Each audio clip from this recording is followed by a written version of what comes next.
So here's a recap of the chronology of the International Bronze Age that we've been discussing and some of the players.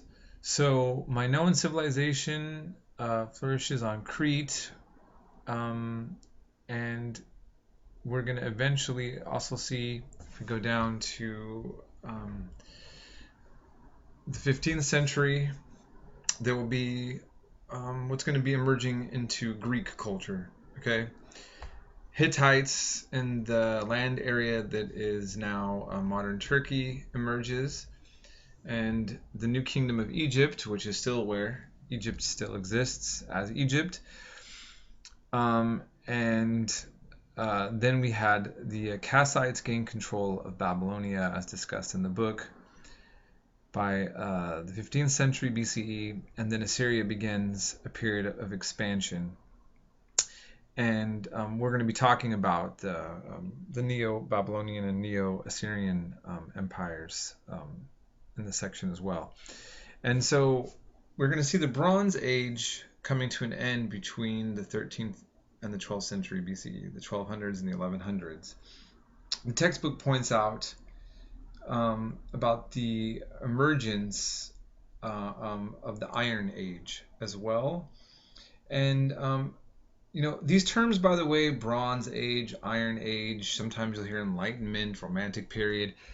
When these kind of categories are put out, these are ways for historians to kind of help conceptualize some fundamentally important things about given ages and eras, but they are also somewhat arbitrary, right? Because they're just simply things that are being noticed by historians to then mark or identify certain time periods, okay? So let's see what we're going to be examining. We're going to be looking eventually into the Neo-Assyrian empires and the Neo-Babylonian, which we'll be talking about from the 7th and the 6th century. You will see we're going to talk about the Arameans with the language of Aramaic. Here's Damascus. Here's Tyre.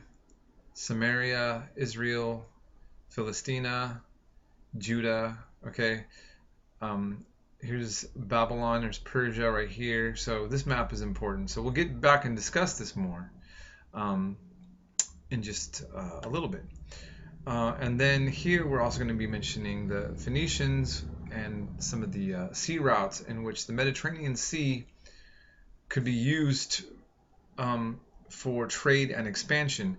Just keep in mind that it's kind of known. I took a class on the making of the modern Mediterranean, and one of the things my professor talked about is how the Mediterranean was always known as a calm sea with a harsh coastal line, meaning hot, like desert and kind of harsh land and calm waters, and which made them ideal for traveling by sea and boats. Okay.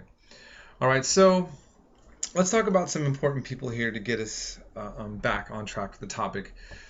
The book talks about the before and the between of the big empires falling apart and the type of dark age. That's also a contentious term. What's significant that we really want to focus on is that in the time period here between the 12th century and the 10th century BCE, what we see is that the disappearance of great powers and allowance for smaller kingdoms and city-states to emerge. And this is going to be significant as we're moving into ancient Israel and the Hebrews. And so that's something I just kind of want to point out. The new peoples of the land, we're going to talk about the Arameans. Okay, this is significant. Essentially, these are semi-nomadic pastoralists from northern Syria. And they end up basically just being spread out all over the place. And they really spread their language with them. And to the point that their language becomes the language of most ordinary people within what we'd now call the Middle East. It is due to these people that the reason why that most historians believe that Jesus would have walked on the earth, perhaps not speaking Hebrew but Aramaic, and that has been standard belief. If you remember the video I showed you on the Chaldean Roman Catholic, and if any of you have Assyrian friends here, some of my students might be Assyrian or Chaldean. Assyrians still speak the Syriac Aramaic language. So the Arameans' legacy is actually in the Central Valley. If you turn on the TV show and watch Assyrian TV channel, you are seeing some of the legacy left over by the Arameans on the language of the Middle East. So living Assyrians now consider themselves to be a part ethnically tied to ancient Assyria. But the language that became a part of the region prior to the dominance of Arabic was in fact Aramaic.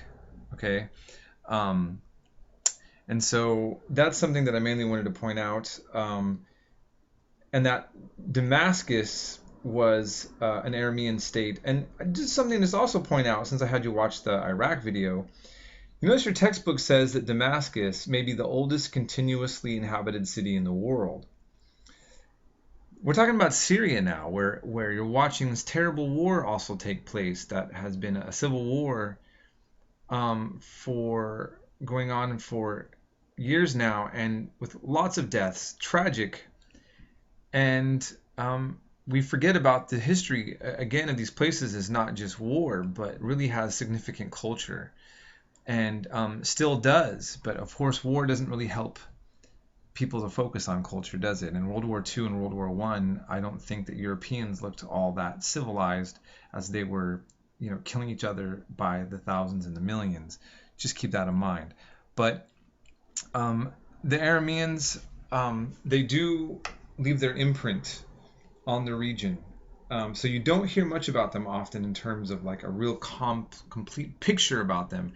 But in terms of the language, in particular, they really left their mark.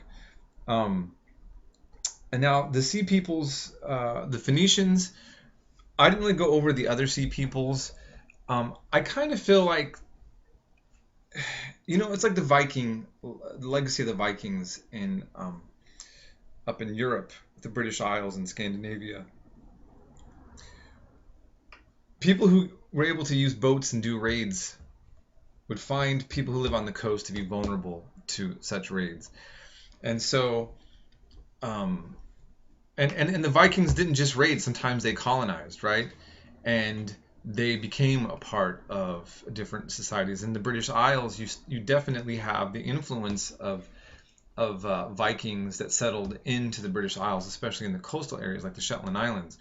So in a sense, these vague Sea Peoples that were talked about earlier in the book that we don't know much about, and then the Phoenicians, it's a natural thing to be able to, if not raid, also just through trade, take advantage of having access to water to get you from one place to the other. And usually trade is ultimately going to be the long-term interests as opposed to just raiding.